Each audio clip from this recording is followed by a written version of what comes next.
여러분 밤새 편하게 잘 쉬셨습니까? 3월 25일 수요일입니다. 이데일리 신문에 어떤 내용들이 나왔는지 뉴스 브리핑 지금부터 시작하겠습니다.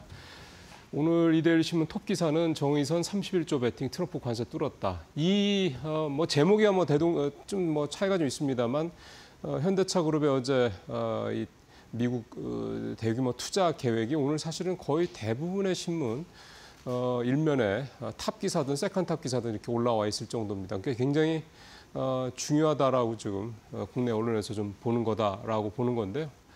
일단 규모가 미국 현대자동차의 해외 투자 사상 역대 최대치가 되는 거고요. 그리고 무엇보다 의미가 있는 거는 이 두 번째죠. 트럼프 관세 뚫었다. 그러니까 정의선 회장이 발표 백악관에서 하는 동안 트럼프 대통령이 끝나고 난 다음에 현대차는 관세 안 내도 된다 이렇게 화답을 그 자리에서 했죠. 그 정도로 트럼프 대통령을 만족을 시켰다 이렇게 볼 수가 있겠습니다. 마치 어제 백악관에서 이 모습은 그 전에 손정희 회장이라든가 이런 어떤 그 기업인들이 미국에 대대적으로 투자를 하겠다라고 했을 때 이 트럼프 대통령이 보여줬던 그 모습, 내 말 잘 듣는구나. 라는 어떤 그런 게 느껴지는 그런 표정이 또 그대로 드러나는 모습이었다라고 볼 수가 있겠고요. 어떻게 보면 또 현대자동차 이런 대규모 투자, 물론 여력이 되니까 하는 걸 수도 있겠지만 투자 규모를 떠나서 현대차의 이런 방식 자체가 어떻게 보면 현재 트럼프 정부가 원하는 가장 적절한 곳을 좀 찌른 거다. 가장 트럼프 대통령이 원하는 거를 잘 들어준 거다. 이런 면에서는 전략적으로 또 성과가 있다. 이렇게 볼 수도 있겠습니다. 분명히 다른 여러 국내 대기업들 또 다른 국가들의 기업들한테 이 모습이 분명히 어떤 하나의 반면교사가 될 거다 이렇게 좀 볼 수가 있겠습니다.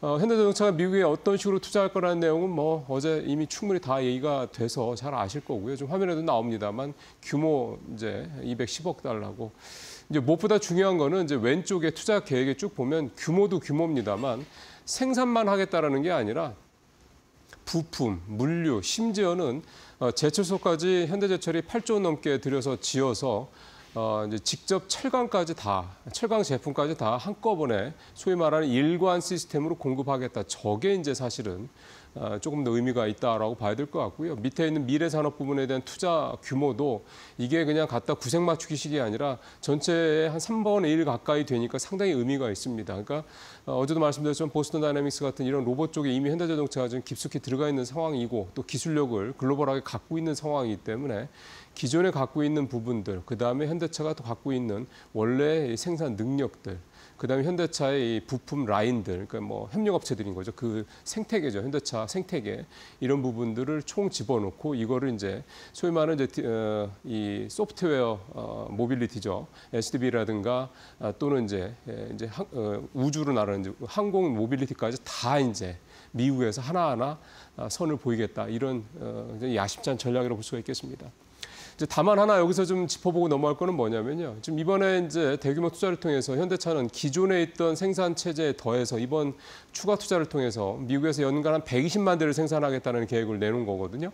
작년에 미국에 대한 현대차 기아의 수출이 177만 대, 그중에 100만 대, 약 56%는 국내에서 수출을 한 거고 나머지 한 5%, 40% 정도가 미국 현지하고 멕시코에서 들어가는 건데 이렇게 되면은 미국 전체 작년 수출 물량의 약 70% 정도를 미국 내에서 생산하겠다 이런 얘기가 되는 겁니다.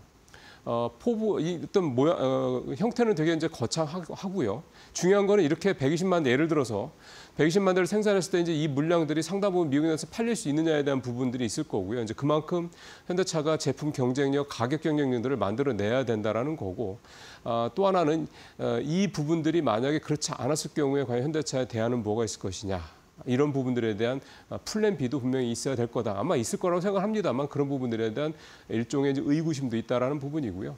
이번 투자가 보스턴 다이내믹스 투자와 같은 이런 선견지명이 될지 아니면은 뭔가 어떤 좀 악수가 될지 이 부분은 앞으로 몇 년 뒤에 이제 하나하나 드러나지 않을까 생각이 좀 듭니다. 예, 연관돼서 오늘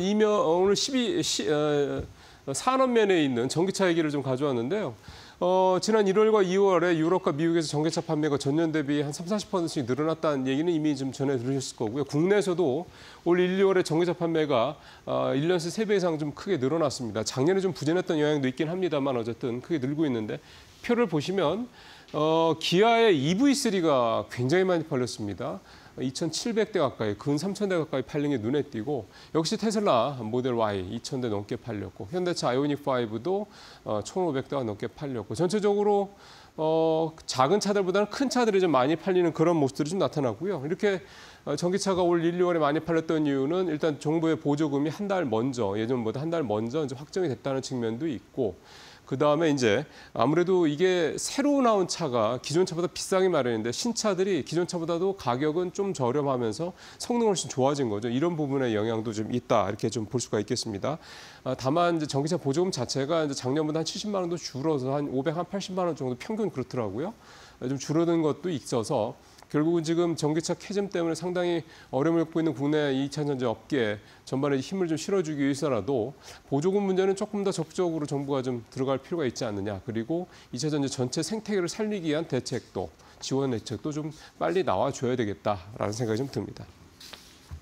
예, 가격 올린 음식료주 군침도네. 이 기사가 오늘 증권면 톱기사인데요. 자, 표 보시죠. 코스피 음식료 담배 지수가 지난 1월에 3,600대죠. 거기에서 지금 석 달 사이에 지금 3,900, 근 4,000까지 올라갔으니까 한 400포인트 가까이 좀 올랐습니다. 10% 가까이가 오른 거죠. 올 들어서 상당히 좀 코스피 음식료 담배 지수가 좀 좋은 모습을 좀 보이고 있고요. 그다음에 주가도 좀 보겠습니다. 음식료 종목 3월 주가 상승률 보면은요. SPC 3립 최근에 크보빵 때문에 아주 크게 많이 올랐죠. 농심도 20%, 21% 가까이 올랐고요. 오리온도 16%가 넘게 올랐습니다. 롯데웰푸드도 10% 가까이, CJ제달도 역시 9% 넘게, 오뚜기, 롯데칠성 이렇게 5, 6% 올랐. 전체적으로 물론 삼양식품 여전히 좀 강한 모습을 보이고 있기는 합니다만 다른 이런 음식료 업종들도 올 들어서 주가가 좀 상당히 좀 많이 오르는 모습을 좀 보이고 있습니다. 이유는 일단은 가격이 올랐죠. 가격이 오르면 당연히 매출도 올라가고 수익성도 개선될 수밖에 없습니다. 여기에다가 이제 국제 유가 하락, 곡물가 하락 이런 부분들도 좀 있으니까 이제 원재료, 그다음에 원가에 대한 부담이 좀 줄어드는 것도 있고 환율 문제는 여전히 조금 좀 어렵죠. 사실은 환율 문제 때문에 이 가격 인상을 올렸던 가장 큰 이유가 되기도 했습니다만 이런 부분들도 좀 있고요. 그다음에 음식료 업종 수출이 좀 늘어나는 것도 있고 그다음에 관세 리스크에서 비교적 이게 내수 비중이 아직은 높기 때문에 비교적 관세에서 좀 무풍지대에 가깝다라는 측면 이런 것들이 좀 됐고요. 또 아무래도 이제 기본적인 내수주들이다 보니까 경기 방어주적인 성격도 좀 분명히 있습니다. 근데 여기서 하나 좀 짚어봐야 될 건 그런 겁니다. 지금 늘 이제 이런 음식료 업종들 가격 올릴 때 물론 정부가 이제 가격 통제를 좀 세게 하는 측면이 있기 때문에 올리고 싶을 때 뭐 마음대로 올리지 못하는 측면도 물론 있기는 합니다만 사실 이것도 요 매년 사이에 보면 꼭 그렇지도 않은 것 같습니다.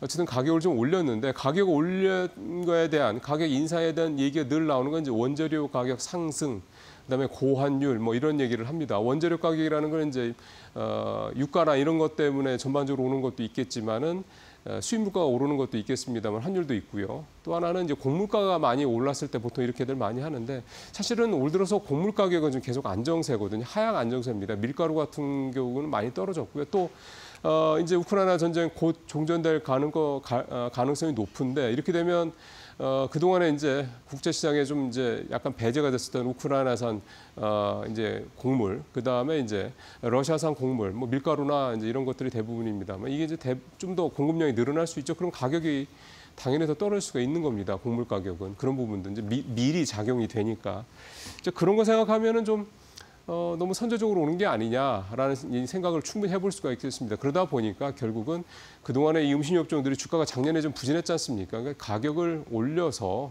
결국 주가를 부양하려는 차원이 아니냐. 따지고 보면 이제 그런 부분들을 이제 소비자들한테 좀 전가하는 걸 수도 있다. 이렇게 볼 수가 있겠습니다. 어쨌든 뭐 주가는 많이 올랐고요. 뭐 주주분들은 그나마 좀 마음을 조금 쓸어내리시지 않을까 생각이 좀 듭니다. 자, 오늘 마지막 기사는 개별 종목 하나를 준비를 했는데요. 경영권 분쟁 이후에 내리막길을 가고 있는 삼양ENC가 이제 회장 절차에 돌입을 했다. 이 회사가 선박 통신 장비, 방산 장비 이거 만드는 회사인데 방산 장비를 만드는 회사이기 때문에 사실 주가가 좀 엄청나게 좀 뛰었어야 될 회사인데 상대적으로 그렇지 못한 거죠. 지금 심지어 거래도 정지가 돼 있으니까요. 표를 먼저 좀 보시면 좋을 것 같습니다. 삼영 EMC 재무 현황인데요. 자, 위에 있는 게 위에 있는 게 부채 비율이고요. 밑에 있는 게 영업이익입니다. 2019년부터 나온 건데 2019년도 계속 적자죠. 2021년에 잠깐 흑자 내고 난 다음에 2022년에 바로 200억이 넘는 적자를 냈고 하여간 영업 이익 상황이 좋지는 않습니다. 부채 비율도요. 보시면은 2021년까지는 20%대였습니다. 굉장히 양호한 거죠. 근데 갑자기 22년에 세 자릿수로 늘어나더니 지금 작년에는 무려 243%까지 늘어났습니다. 2018년을 고비로요. 이 멀쩡했던 회사가 이렇게 망가지기 시작을 했는데 그 해에 최대 주주에서 창업주인 황원 회장의 건강이 악화됐고 그 이후에 이제 자녀들 간의 경영권 분쟁이 벌어졌고 또 그 이후에 이제 자녀들 간의 경영권 분쟁이 이제 외부 투자자 유입으로 이어지면서 이 외부 투자자들이 들어오고 난 다음에 또 경영권 갈등이 더 강화가 이제 더 심화가 됐습니다. 이제 내 외부 간에 또 싸움이 좀 벌어지게 되는 거죠. 뭐 어떻게 보면 자연스러운 수순이라고 볼 수가 있겠습니다. 영업이익률이 좀 찾아보니까 2016년도에 영업이익률이 22%나 됐던 회사입니다. 굉장히 높은 회사죠. 우리나라 제조업 평균 한 5, 6% 되는데 이런 회사가 불과 한 3, 4년 뒤에 이렇게까지 망가진 회사가 됐습니다. 지금 거래 정지됐고 거래소에서는 상장 실질 대상, 상장 실질 심사 대상, 그러니까 상장을 좀 유지할 만한 회사인지 심사를 하겠다는 걸 검토 중이고요. 정기주총도 연기됐고 감사보고 제출도 지연되고 등등등 뭐 온갖 안 좋은 건 다 나와 있는 회사입니다. 여기에 지금 67%를 개인 투자자들 5천여 명이 갖고 있거든요. 참 이게 참담하죠. 주가도 그렇고 주가도 10,000원 넘었던 회사가 지금 764원이니까요. 거래 뭐 정지됐으니까 거래는 못 하는데, 그러니까 참 이런 사례들이 이렇게 있을 수 있습니다. 최근에 이제 그 정기 이제 주총 앞두고 이런 회사들 되게 좀 많아서 이 감사 보고서 제출 시즌이지 않습니까? 이제 이런 회사들이 있는 게 많은데 참 안타깝다라는 현실이 좀 듭니다. 이 경영권 문제 때문에 이렇게까지 되는 걸 보면서요. 안타까운 개인 투자자들 손실만 이제 남게 됐습니다. 뉴스브리핑 마치겠습니다.